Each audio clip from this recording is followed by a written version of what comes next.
তো প্রিয়া কালকে সেকেন্ড ভিডিওটা দিয়েছে মনে হয় অনেক রাত্রিবেলা। আমি যখন দেখেছি, আমি দেখেছি অবশ্য 12টা 12:30টার পর।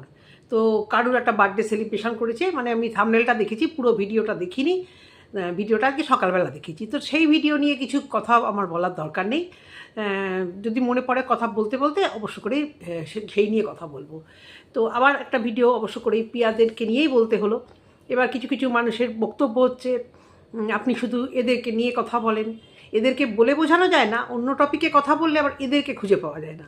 এদের চোখের সামনে এই ভিডিওগুলো আসে আর সে একই কথা, এই ভিডিও আপনি শুধু এই নিয়ে কথা বলেন আর এই নিয়ে কথা বললেই আপনার ভিউজ হয়। তো এটা কি আমার ডিফল্ট? আমি কি ডিফল্টার নাকি যে এই নিয়ে কথা বললে আমার ভিউজ হয়, অন্য টপিকে কথা বললে আমার ভিউজ হয় না? তোমরা দেখো না তাই ভিউজ হয় না। তোমরা নেগেটিভ হোক পজিটিভ হোক, তোমরা দেখো না তাই ভিউজ হয় না। তোমরা এগুলো দেখছো তাই ভিউজ হচ্ছে। কোনোটাতে আমার ক্যালমা নেই, কোনোটাতে আমি ডিফল্টার নই। এটা ইউটিউবের ব্যাপার আছে, তোমরা দেখো না তোমাদের সামনে তাই সেই টপিকগুলো আনেও না। তো যাই হোক, আমি কখনোই বলি না, দেখো এক একজনের ভিডিও করার এক এক রকমের স্টাইল, এক একটা কন্টেন্ট নিয়ে এক একজন ভিডিও করে। তো এরকম নেগেটিভ কমেন্ট আসলে সেই কমেন্ট নিয়ে, মানে আমার নিজের কমেন্ট বক্সে কমেন্ট নিয়ে ভিডিও আমি খুব কমই করতেই পারি, কিন্তু আমাকে নিয়ে অন্য কোথাও যদি কিছু কেউ লেখেও সেটা তার ব্যাপার। আমি অন্য কারোর কমেন্ট বক্স থেকে আমাকে নিয়ে কিছু লেখা বা জানি না কোনো দিন লিখেওছে কি না, আমি ইন্টারেস্ট পাই না এবং সেটা নিয়ে আমি কখনো কথাও বলি না। সেটা সে তার ভালোবাসার ক্রিয়েটারকে সে জানিয়েছে, যদি জানায়, আমি জানি না।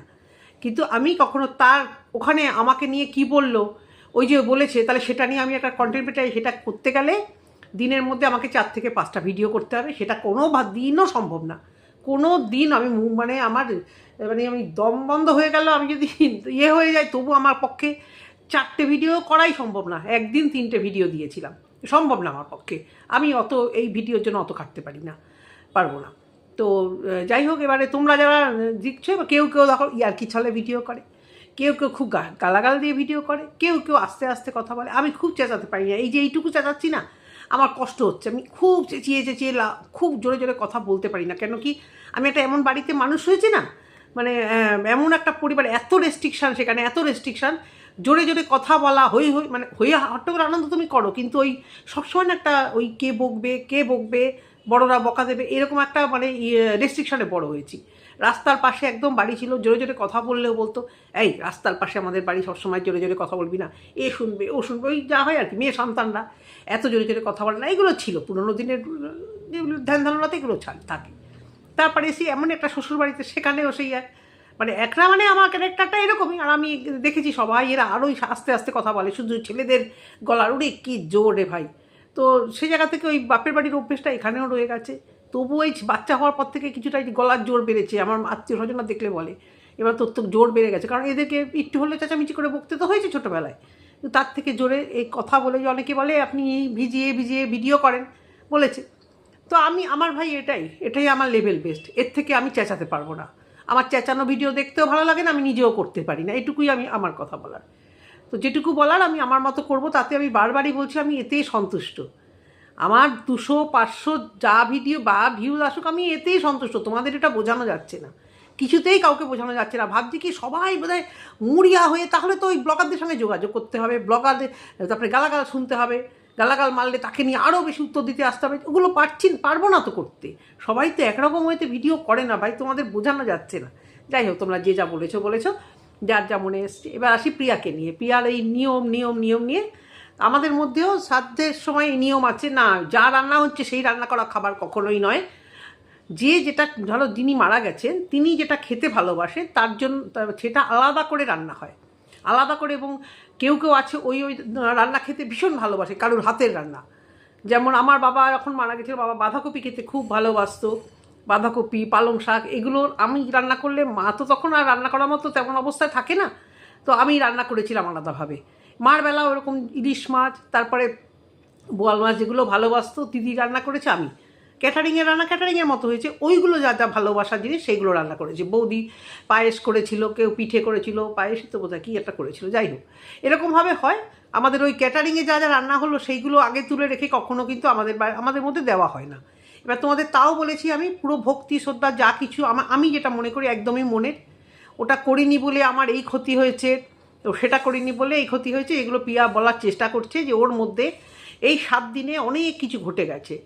সেটা কি ওই শ্রাদ্ধতে খাবার দেওয়া হয়নি সেই জন্য?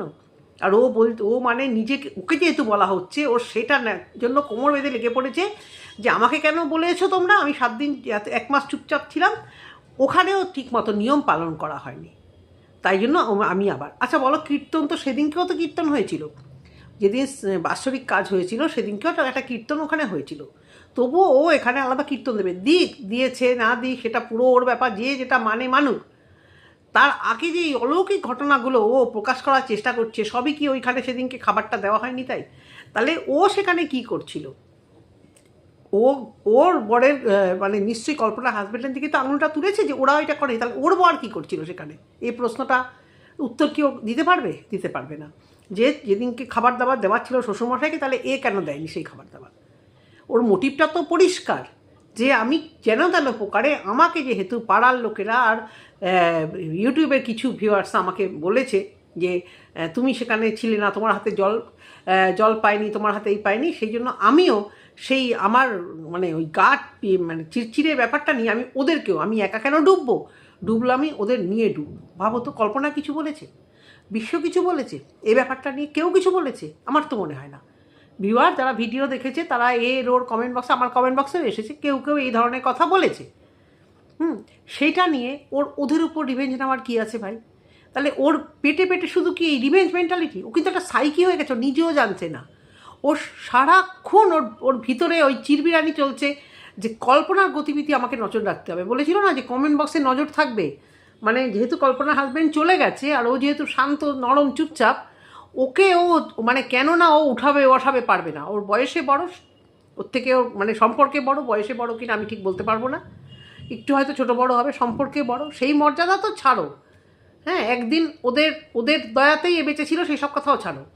এখন স্বাবলম্বী হয়ে এর হচ্ছে প্রতি মুহূর্তে আমি ওই রিভেঞ্জটা নেব, ওই যে এক সময় আমি এদের দানে পরিপুষ্ট হয়েছিলাম, এখন আমি হাট্টাকট্টা হয়ে গেছি ভিউয়ারদের জন্য, এখন আমি কথায় কথায় ওদেরকে রিজা করব, কথায় কথায়। একটা সামান্য ব্যাপার সেই কবে হয়ে গেছে। তারপরে কি বলছে, এটা শ্রাদ্ধ নয় বা বাৎসরিক অনুষ্ঠান নয়, এটা জাস্ট একটা কীর্তন।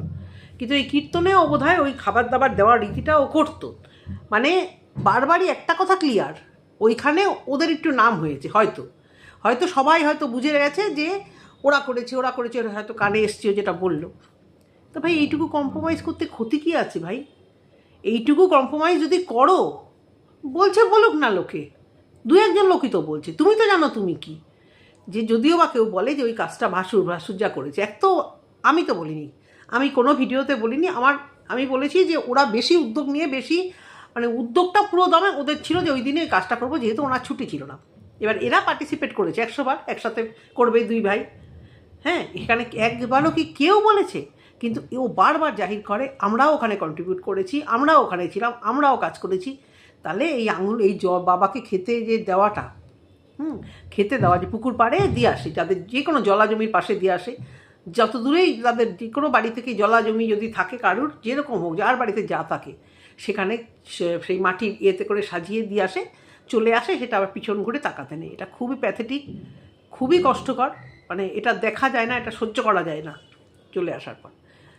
তো অনেকেই মানে সকালবেলা আবার দেখতে যায়, রাত্রিবেলা দিয়ে এসে পরের দিন আবার দেখতে যায়, অনেকেই অনেক সংস্কার মানে যে উনি এসেছিলেন, যদিও আমি বলেছি আমি এগুলো মানতে পারি না, হয়তো মনের একটা শান্তিতে দেয়। আমাদের পাশের বাড়িতে লকডাউনে আমারই এক বন্ধু মানে কি, এখানে তো কেউ কারোর বন্ধু হয় না, ওই হাই হ্যালো রিলেশন, বাচ্চারা খেলে, তো উনি লকডাউনে এরকম হঠাৎ করে কিন্তু মানে চলে গেছিলো, মাল্টি অর্গান ফেলিওর হয়ে, সামান্য একটা গলব্লাডার অপারেশন করতে গিয়ে চলে গেছিল। সেই ভীষণ প্যাথেটিক হয়েছিল 2020-তে, জানলা খোলা যাচ্ছিল না, বুঝলে। তো তাদের বাড়ির লোকেরা কখনো কোনো পশু পাখি পছন্দ করে না। তো ওরকম দেখতাম, ছেলে দুটো, বাচ্চা ছেলে, একটা আমার ছেলের থেকে 1 বছরের ছোটো, আর একটা বাচ্চা তখন 8-এ পড়ে। তো তারা তখন ওই খাবার বেড়ে নিয়ে, বড় ছেলেটি বিশেষ করে ওই ধরা পড়ে খাবারটা দিত, আর কাককে বা কাউকে আয় আয় আয় বলে এগুলো ডাকতো, জানি না ওকে কে শিখিয়েছিল। যেহেতু ওরা সারা জীবন ওই কাক আর পশু পাখি দেখলেই তাড়ায়, যতই ডেকে যাচ্ছে, দাঁড়িয়ে থাকছে, তারা তো আর আসে না, তাহলে কি বলবে বলো?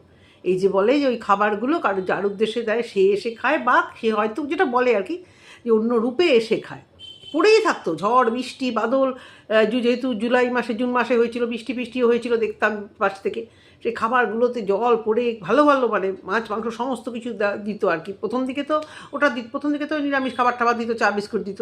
তারপরে তো যখন মানে কাজের আগের দিন ওরকম সেই দুনিয়ার খাবার দাবার সেগুলো দিয়েছিল। তা সেগুলো দেখতাম, কাককে ডাকতো আয়া আয়া করে, সে কাক আর আসতো না। হ্যাঁ, তারপরে যাই হোক, সেটা আমি দেখেছি, দেখে ভাবলাম যে অনেক কিছুই মানে মন থেকে মানা, আবার মানে কোনো কিছুই যেন মানে মনে হয় যেন, আমার যেটা মনে হয় যে বেঁচে থাকতে তার জন্য করো। আর এদিকে প্রিয়া কি বলার চেষ্টা করছে যে ওর শ্বশুরমশাইয়ের কাজটা যেহেতু ওইভাবে ইনকমপ্লিট হয়েছে, তাই ওর জীবনে অনেক কিছু ঘটে গেছে। আচ্ছা, ও তো সবসময়তেই বলছে ওর জীবনটা সবসময়তেই একটা কিছু মানে তোমার টলমল অবস্থা। ভাই প্রিয়া, তোমার একা নয়, 10টার মধ্যে 9:30 মানুষে, বুঝতে পেরেছো? তোমরা ভিডিওতে দেখাও, আর তোমাদের তো তবু ওই চিন্তা নেই বর কাজে বেরোবে, কাজের কি হবে বা আসবে, ছেলে মেয়েকে একা একা ভালোভাবে তৈরি করতে হবে, স্কুলে মিটিংয়ে যেতে হবে, ব্লা ব্লা ব্লা ব্লা। তোমাদের তো ঘরে বসে যেটা কাজ করছো, আজ ইচ্ছা করলো বন্ধ করে দিলাম, আজকে একটু রেস্ট নেবো, কালকে আর থেকে আর আবার তৈরি করবো, আর 10 দিন একটু রেস্ট নিয়ে নিই। তোমাদের ওই চিন্তা নেই, কিন্তু জ্বর হোক, সর্দি হোক, কাশি হোক, আমাদের রোজগার করতে বেরোতেই হবে, আমাদের বাড়ির প্রত্যেককে, হাজব্যান্ড বলো বা বাড়ির যারা মেম্বার আমরা সবাইকে। তোমাদের জীবন এখন অনেক রিল্যাক্সেবল, আগেও ছিল। আগে কেন ছিল বলছি, আগে হয়তো তোমাদের রোজগার ছিল না, কিন্তু তোমাদের কোনো মানে ইয়েও ছিল না, তোমাদের চাহিদা কতটা ছিল জানি না, তোমাদের কোনো হেডেকও ছিল না, কাউকে খাওয়াতে হবে বা কাউকে তৈরি করতে হবে বা একটা স্ট্যাটাস মেনটেন করতে হবে, যেমন ছিল না, রোজগারও ছিল না, তোমাদের জমানোরও প্রশ্ন ছিল না, কিছু করারও প্রশ্ন ছিল না। ওই চলছে কারুর দায়, দাদা দেখলে দেখবে, শাশুড়ি মা একটু দিলে দেখবে, বা ওই মাঠে ঘাটে কেটে, যেটা তোমাদের ওখানে হয়তো হয়, আমি জানি না কী কী কাজ করে তোমাদের ওখানে। ছেলেরা তো বেশিরভাগ দেখি বসে থাকে। তা যে ঝড়কে তুমি নিজে বয়ে নিয়ে এসছো, দেখো কল্পনা কতটা ম্যাচিওর। ইনফ্যাক্ট আমিও, আমাদের বাড়ি থেকে মানে ভীষণভাবে একটা রেস্ট্রিকশন ছিল, প্রেম করে বিয়ে মানবে না, সে যত রাজপুত্র নিয়ে আসো। মানে জেঠিমা কাকিমারা বিশেষ করে আরও আমার মার থেকেও বেশি ডেঞ্জারাস ছিল। আমার বাবা ডেঞ্জারাস ছিল এই ব্যাপারটায়, বাবা এমনি ভীষণ ফ্রি, কিন্তু এই ব্যাপারটাতে বাবা একদম কেন জানি না ভীষণভাবে এ ছিল যে মেয়েরা প্রেম করা যাবে না, মানে প্রেম করে বিয়েটা মন থেকে মানা যাবে না। তারপরে দেখো, আমি সেই প্রেম করেই বিয়ে করেছি, এবং আমি যখন বিয়ে করেছি তখন আমি সবে ফার্স্ট ইয়ার থেকে সেকেন্ড ইয়ারে উঠেছি, মানে কতটা বয়স্ক, বুড়ো হয়ে গেছি। কারণ মানে বুড়ো মানে একটা ম্যাচিওর বয়স। কারণ আমি শুনে এসেছি মা এবং জেঠিমারা আড়ালে আড়ালে আলোচনা করতো যে যদিও বা স্টাবলিশড কাউকে দেখে করে, মানার মতো করে, তবু মানা যায়। আলফাল ছাল হাত ধরে যদি বেরিয়ে যায়, বাড়ি থেকে যদি বেরিয়ে যায়, কী লজ্জার কথা, কী চিন্তার কথা, মেয়েটা জলে পড়ে গেল। তো সব বাড়ি থেকেই ওরকম হয়। তো সেই জায়গা থেকে তুমি ওরকম বেরিয়ে গেছো, ওরকম একটা কারোর হাত ধরে, তো সেখান থেকে তোমার তো ঝড় হবেই। এই ঝড় না, তারপরে তো তোমার জীবন যাই হোক, ইউটিউব করে, হ্যাঁ, গেমিংকে প্রচুর গেমের ভিডিও দিতে আমিও দেখেছি, সেইগুলো দিয়ে তুমি মানে প্রচণ্ড ভালো ভালো ভিউজ মানে আর্ন করতে, আমার অবাক লাগতো যে এগুলো কী প্রমোট করে ও। হ্যাঁ, তো যাই হোক, সেইগুলো থেকে তুমি আর্ন করে তুমি তারপরে তোমার ভিডিও ভাইরাল হয়ে, বিভিন্নভাবে ভিডিও ভাইরাল হয়ে তুমি আজকে প্রচুর টাকা পয়সা রোজগার করছো। তারপর যখন বাড়িঘরে হাত দিলে, তখন হলো তোমার এই ছেলেটির অসুখ। তখন তুমি কি অনিয়ম হয়েছিল তোমার বাড়িতে, যে তখন তোমার বাচ্চাটার এরকম একটা অসুখ ধরা পড়লো? কি অনিয়ম করেছিলে, আর কি পাকা ধানে মই দিয়েছিলে, বা কি করেছিলে? এই যে এখন তোমার এই কদিনে কিছু একটা হলেই তোমার মনে হয়েছিল ওই যে অনিয়ম হয়েছে তাই এটা ঘটে গেছে, আবার বলছো অলৌকিক কিছু, তার মানে বলতে চাইছো যে ওনার দেখা টাকা তোমরা পেয়েছো বা স্বপ্নে দেখেছো। স্বপ্নে মা মারা যাওয়ার আজকে 1 বছর 1 মাস হতে যাচ্ছে। আমি মানে সপ্তাহে 3 থেকে 4 দিন ওই মায়ের স্বপ্ন দেখি, কিছু না কিছু, মা গল্প করছে, মা কথা বলছে, মা হসপিটালে ভর্তি হচ্ছে, তারপরে মা মারা গেছে, কান্নাকাটি করছে, আর মাঝ জাতিবেলা কেঁপে উঠছি, কেঁদে উঠছি। তো এই স্বপ্ন মানুষ দেখাবেই। তুমি বলছো শ্বশুরমশাইয়ের স্বপ্ন সারা বছর দেখিনি, আমার দিদি যেরকম এখন একদিনও স্বপ্ন দেখেনি। ও বলে আমার কি দেখতে ইচ্ছা করে, কিন্তু মা কিন্তু দিদিকে ভীষণ বেশি ভালোবাসতো, বাবা যেমনি আমাকে বেশি ভালোবাসতো, মা আমাকে কি খারাপ বাসতো তা নয়, কিন্তু মার একটা ভরসার জায়গা ছিল দিদি। আমি যেহেতু দিদি ওই মার মতো আর কি সংস্কার, মানে পুজো আচ্ছা করে, মার আলাদাই ওর উপরে ছিল, আর আমাকে খুব এইসব ব্যাপারে বকাবকি করতো, এইটা হয়েছে বাবার মতো, এইটা হয়েছে বাবার মতো, এরকম বলতো। তো দিদি একদিনও স্বপ্ন দেখেনি, কিন্তু আমি কিন্তু দুদিন পর বাবা চলে যাওয়া, যেদিনকে বাবা চলে গেছে সেই দিনই স্বপ্ন দেখেছি আমি, বাবা আমার ঘর থেকে বেরিয়ে গেল, সকালবেলা খবর পেয়েছি বাবা মারা গেছে। তো এইগুলো এক একটা মানুষের এই চিন্তাধারা, সারাক্ষণ এইগুলো ভাবা, এইগুলো মেনে মানে সবসময় এর মধ্যে থাকা, এই যে এত অশান্তিকর একটা জীবন তোমার শ্বশুরমশাই মানে বাৎসরিক কাজের মধ্যে থেকে একটা হয়েছে, তারপর থেকে তুমি হয়তো কিছু টুকটাক স্বপ্ন দেখেছো, আবার বলছো অলৌকিক কাণ্ডটা হয়েছে তোমার ছেলের জন্য। ইউটিউবে এই সমস্ত কিছু প্রমোট করো না। আজকালকার দিনে তুমি একটা বড় ব্লগার মানছি, কিন্তু এই সব যুগে না এই ধরনের জিনিস প্রমোট করো না, জানো তো। আমার মনে হয় সংস্কার থেকে বেরোনো উচিত, সংস্কার থেকে সবাইকে বেরোনো উচিত। হয়তো মনের ভুল, গাছের পাতা নড়েছে, হয়তো মনে হচ্ছে কেউ ওখানে দাঁড়িয়ে আছে। তোমার বাড়িটা যেহেতু সবার লাস্টে, তোমার ওখানে থাকলে আমিও খুব ভয় পেতাম, সত্যিই ভয় পেতাম। একদম শেষের দিকে তুমি যখন তোমার শ্বশুরমশাই মারা গেছে, সবাই তোমাকে জিজ্ঞাসা করছিল তোর ভয় করে না, তোর ভয় করে না, তবু তুমি ছিলে। আর তখন তোমার হাজব্যান্ড আবার কিছুদিন পরে বাচ্চাটাকে নিয়ে ট্রিটমেন্টে গেছিলো, তখন তুমি একা একা থাকছিলে ছোটো বাবাটাকে নিয়ে। হ্যাঁ, তখন তোমার এই পাড়ার এই জাগুলোকে কিন্তু তখন আমি সত্যি দেখিনি। কোনো এই যাদের সঙ্গে তোমার এত পিরিত, কেউ তোমার সাথে একদিন রাত্রিবেলা কিন্তু ঘুমাতে আসেনি। ঘর ছিল, দৌড় ছিল, কেউ একটা যাদের ছেলে মেয়ে বড়ো তারা কিন্তু চলেই আসতে পারতো তোমার সঙ্গে, কিন্তু ঘুমাতেই পারতো। হ্যাঁ, তুমি একা, তুমি ওই বাচ্চাটাকে নিয়ে ওইখানে থাকতে, কারণ তোমার মা বোধহয় তখন সম্ভবত কি শরীর খারাপ বা কিছু একটা প্রবলেম হয়েছিল। হ্যাঁ, মা তো এসে থাকেনি তোমার কাছে, যদি আমি ভুল না বলে থাকি। তুমি একা একা ওই ঘরটা বাড়িতে ঘুমাতে, তখন আমি ভাবতাম যে কী করে ও একা একা সদ্য একজন বাড়ি থেকে চলে গেছে, কীভাবে ও একা একা মানে ওই ছোটো বাচ্চাটিকে নিয়ে ওইখানে রাত্রিবেলাও থাকছে। তো এখন তোমার মনের মধ্যে হচ্ছে বিভিন্ন অলৌকিক ক্রিয়া, যেহেতু ভুল হয়েছে এবং তুমি বারবারই আঙুলের তীরটা ওই দিকেই দিচ্ছ, এছাড়া তোমার আর কোনো গতি নেই। যে বারবার ভিডিওতে বারবার সাউন্ড পুরো টোটালি বন্ধ হয়ে যাচ্ছিলো, জানি না তুমি খেয়াল করেছো না এমন কিছু অতিরঞ্জিত কথা হয়তো বলে ফেলেছো, যার জন্য ওই জায়গা থেকে সাউন্ডগুলোকে বন্ধ করে রেখে দিয়েছো। কারণ তুমি যা ঝগড়ুটে, তুমি যা মানে উত্তর দেওয়া পাবলিক, তুমি জীবনে শুধরাবে না। মাঝে মাঝে বলো আমি এগুলো সয়ে ফেলেছি, আমার এগুলো নিয়ে আর প্রবলেম নেই, যে যা বলছে বলুক, কিন্তু কি এই কথাটা ওই কথার মতোই তোমাকে বলতে হয়, তাই তুমি বলো। তারপরে তো হাস্যকৌতুক, আমি মিথ্যে কথা বলি না। এইটা শুনে তো মানে আমার এত হাসি পেয়েছে যে নাকে চোখে মিথ্যে কথা বলতে থাকো, জ্ঞান তো না জ্ঞান তো ভুলো তো, মিথ্যে টাইটেল তো আছেই। এমন এমন টাইটেল, সে ভিতরে গিয়ে দেখা যায় সেখানে কিছুই নেই। এতে তুমি পুরো মাহির। এই যে 2-3 দিন ধরে টাইটেলগুলো দিচ্ছ, পুরো কন্ট্রোভার্সিয়াল টাইটেল, পুরো কন্ট্রোভার্সিয়াল টাইটেল। আমার বাড়িতে এসে এরকম কথা বলে গেল, এই যে টাইটেল, এগুলো তোমাদের টেলমা, বুঝতে পেরেছো? ক্যালমা না, টেলমা। তো এগুলো তোমরা বড় ব্লগার, তোমরা এগুলো শিখে নিয়েছো। আমার তো ভাই ভয় লাগে, যা ভিডিওতে বলবো তার থেকে উল্টাপাল্টা টাইটেল দেবো, তারপরে 2টো ভিডিও দেখে এসে না হয় ঝাড়তে থাকবে, হ্যাঁ আপনি বলেছেন এই, আর ভিডিওতে বললে নেই। এত মানে তখন অনেকেই করে এই জিনিসগুলো, হয়তো কাউকে নিয়ে বলছে, কিন্তু এমনভাবে টাইটেলটা দিচ্ছে যেন তারা এগেনস্টে বলছে। আমার তো এগুলো দেখলেই মানে সত্যি এই মানে গালাগাল খাওয়ার ভয় লাগে, আপনি কি ভুলভাল টাইটেল দিয়ে বসে আছেন। তা তুমি এই শান্ত থাকো। কীর্তনের আয়োজন করেছো, কীর্তন হয়নি, কে তোমাকে দোষ দিয়েছে তার জন্য তুমি আঙুল তুলে ওদের বাড়িতে শ্রাদ্ধের দিন আমি চেষ্টা করে গেছি, আমি বারবার গেছি, কিন্তু আমার কথা শোনেনি। আবার সেই একই প্রশ্নই বলবো, তোমার বাবা এবং শাশুড়ি মা কী করছিল? কালকে দেখলাম কল্পনার ভিডিওতে শাশুড়ি মা গঙ্গার জল কল্পনাকে দিয়ে দিচ্ছিল, কতটা আন্তরিকতা নিয়ে উনি কল্পনার গায়ে গঙ্গার জলটা ছেটাচ্ছিল। কিন্তু আমি এর কাছে ওইভাবে আসা আমি কোনোদিন দেখিনি, কোনো জীবনে আমি দেখিনি। শাশুড়ি মা এর গায়ে মাথায় হাত বুলিয়েছে, 2টো নরম করে কথা বলেছে, এও যেরকম কাঠখোট্টা, আরও শাশুড়ি মা এর কাছে আসলেও কাঠখোট্টা হয়ে যায়, আমি সবসময় দেখেছি।